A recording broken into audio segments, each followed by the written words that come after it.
What's also interesting, I think, is that you see, we just talked about this last week. Lots of times you'll have people who remember that as children, and then you'll have people later who are psychics and they remember it later on. But they're not always, the ones in the first group are not always the ones in the second group, and vice versa. For you to have this and be able to embrace it, in your late teens and have that recognition as a 2- and 3-year-old, that's kind of a rare thing. And it's a significant thing. I feel like we plan out our life and before we're born, and I think Amy picked me as a mother, and she was able to embrace a lot of this because I'm her mother.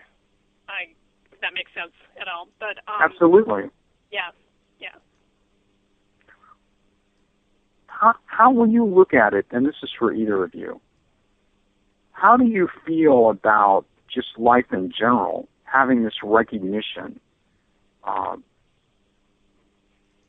That there's a cycle here. How does that change you in any way, or does it change you?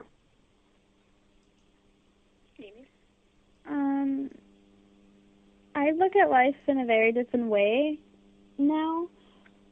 I know that, again, like my mom said, we choose our lives, and if I'm applying that to this life, it makes it, if I'm going through something hard or if something good is happening, I know I picked it, and that's what I need to go through in this lifetime.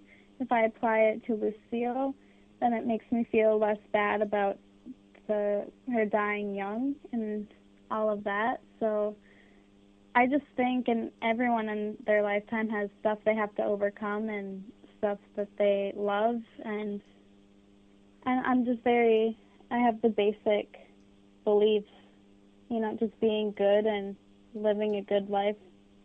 I don't know, really. That's a very mature attitude for a teenage girl. That's really beautiful. Yeah, I think that's Lucille too, that I still have, I think, because people do assume that I'm a lot older than I am, and I think that's just a continuation of Lucille because people didn't know she was as young as she was either. So I feel like my life is just basically continuing off of her. Amy, when you first came up with her as the specific connection, was that something that you did research with, or did the name just pop in your head, or what was that process like for you?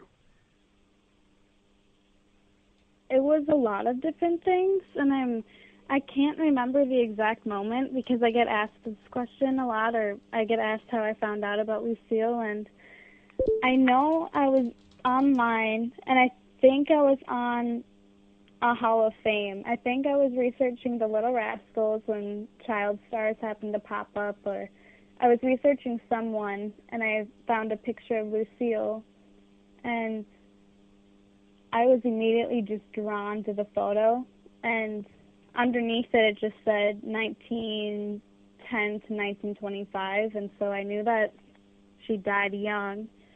But I was so drawn to the picture, and I tried looking her up more, but there are only 2 pictures of her when I found out, and there wasn't hardly any information about her, but I knew immediately that there was something so much more to that picture, and I was drawn to it. I wanted to know everything about her, and I think it worked out perfectly. I don't think I was meant to find out everything about her at that time. I think it all happened the way it was supposed to. It wasn't until a few months later when I started to find out what happened to her. Yeah, for me, I've written about specific past lives that I believe. But for me, that process took a long, long time. So I had memories very young, and they were just kind of, a little bit here, a little bit there, and certain kinds of resonances, certain kinds of plot lines. And I kept looking for people that would have those specific plot lines. And this was pre-internet when I was around. You started this. But once you see it, it's fascinating, at least in my experience, how much all the little teeny weeny things, they all line up, and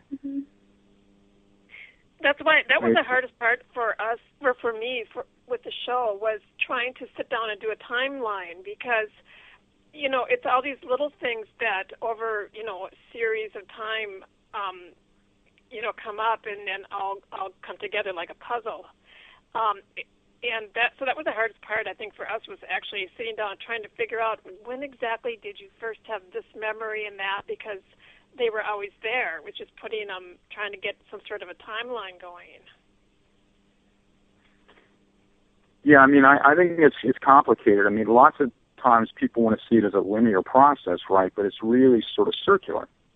It's like the layers. It just comes out in layers. And I think, you're meant to find it at the time you're meant to find it, because it's not just you're here to find a reincarnation. You're here to do something specific in this lifetime too. And so the experiences that you have frame the way in which you're going to understand it. And I mean, that you're having all this. See, the thing that's interesting to me, and the reason I was so fascinated with wanting to talk with both of you, is to have this kind of recognition and to own it in the way in which you do, I think, Amy. To have that and be so young, to me, is very unusual. I mean, it's really, to me, very significant. And that's a lot, and to embrace it and have this kind of presence. Because when you look at your photos, I mean, like I said, it's the first time we've ever spoken, but when you look at your photographs, you can see there is that, at least I see it in you, this very strong, artistic presence. I mean, you look like an actress to me. I mean, you can see it, right? You see it now.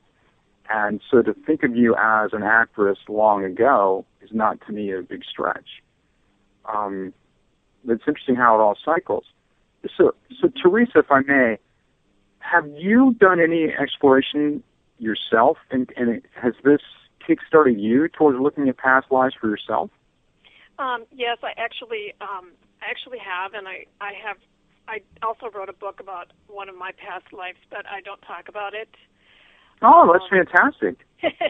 Yeah. So but when you have to remember, when she started all this, she didn't know about past lives or anything like that. So I don't think, I don't know how much of an influence. I have noticed if you watch the show that, I don't think they really mentioned it on the show, but we have found that many of the children on the show do have either one or both parents that are psychic or work as psychics or have, and I don't know if that's a coincidence or if it's just because maybe us being a little more open, our children are able to express themselves a little bit more. I mean, it's like a chicken and egg thing. My personal guess would be that it's because it's a more supportive environment. Like, yeah. I didn't have really an audience to talk about it, so I had to run off and do it myself, and it took longer. I didn't either, but yeah. I mean, that's really pretty cool. I mean, it's okay, Theresa, I'm sorry. So you've written a book about your own past life? I'm not going to let you get off the hook with this. Well, I wrote a book about my past life, and then just recently... It's not published yet. It's not published, but recently I've seen some other people who claim to be the same person that I believe that I was. But I'm just wondering, can't we be pieces of... why do so many people claim to be Cleopatra, or can we all be pieces of people? I really don't. I'm exploring all different avenues of this. So I'm working on this book called Cases with Anomalous States. Are you familiar with a guy by the name of Ian Stevenson? Do you know this name? No, I don't. Sorry to say. Okay, there was a man by the name of Ian Stevenson. He was the head of the Department of Psychiatry, I believe, at the University of Virginia. The University of Virginia has, they actually study past lives. through the University of Virginia. And so Ian Stevenson, when he got a grant from the guy that developed the Xerox machine, the man that developed the Xerox machine wanted to study this, and he went around to try to find an academic environment that would be interested in it, and he funded it. He endowed their program. So what Dr. Stevenson did was he went and looked for stories of young children who remembered past lives. This was back in the 1960s, 1950s, and 1960s. And he went, and primarily those stories were coming from India in large measure because they had a culture where they would actually listen to the children, where I might have been the same thing, but nobody would listen to me because I was born in Ohio in 1955.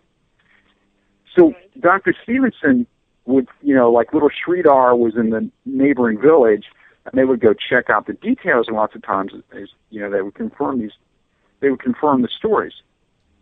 But what he found was that sometimes, like the child might have been born in 1958, but the person he's a reincarnation of didn't die until 1959.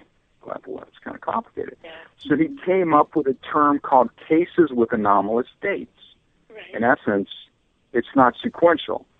So I don't believe they're necessarily sequential. I think they're funkier and crazier.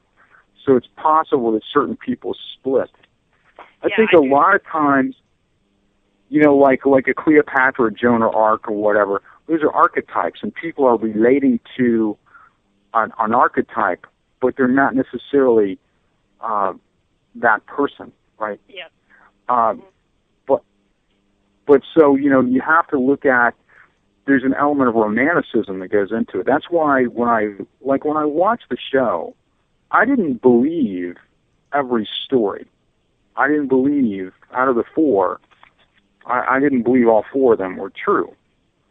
But when I watched Amy, I go, wow, this, to me, it seemed like the strongest of the four that I saw. But anyway, the thing, so Theresa, the cases with anomalous dates was Dr. Stevenson. You might be interested in looking him up. Yeah, that's absolutely the way I was trying to explain it. Not having the expertise that you do. But I just think the romantic part of it too. I see what you're saying with the the romantic part of all that too. That we all have feelings towards certain times in history and certain characters. I get that. Yeah, and the thing is too, what's really beautiful, I think, with Amy's story is that she had a way to drill down and be very, very specific very quickly.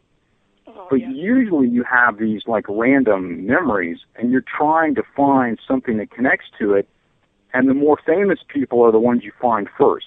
Like with Lucille, there weren't a lot of pictures, but if you were looking at Mary Pickford or somebody, you would find a lot. So it's common for people to go to the ones that jump out the fastest, right? So. That's one of the things that I thought with Amy was, if she's going to make up the story. Yeah, exactly. Yeah, why would it be somebody no one's ever heard of, Well, that's the thing, it's usually those kinds of obscure things that, when I was in my 20s, when I first started this, I thought I was an actor. I had this memory of being an actor, but I thought of it as an actor because I'm a boy. I looked for male actors, right, who died relatively young. And it was through working with other people, because I'm a psychic and, I have other psychics, sort of we can trade and do things. They pointed me towards this woman. And I'd never heard of this actress. Her name's Adrienne Ames. And at first I kind of rejected it because Adrienne Ames was really beautiful. But when you look at her photos, if I was in drag, if I was 25 years old, that would be Adrienne Ames. It'd be like twins. So it took, for me, I was 59 years old when I figured that out, right? So it was a lot of hunt and peck kind of method, trial and error. That's why I think it's so interesting that there's this affinity that Amy has right from the get-go. It's different, I think, Theresa. I think that what's going on with Amy is fundamentally different than the usual way. Maybe these are all indigo children and they're in a different, wavelength than I was. But it's fascinating to me watching it. Yeah, I think it's a really interesting story. I love the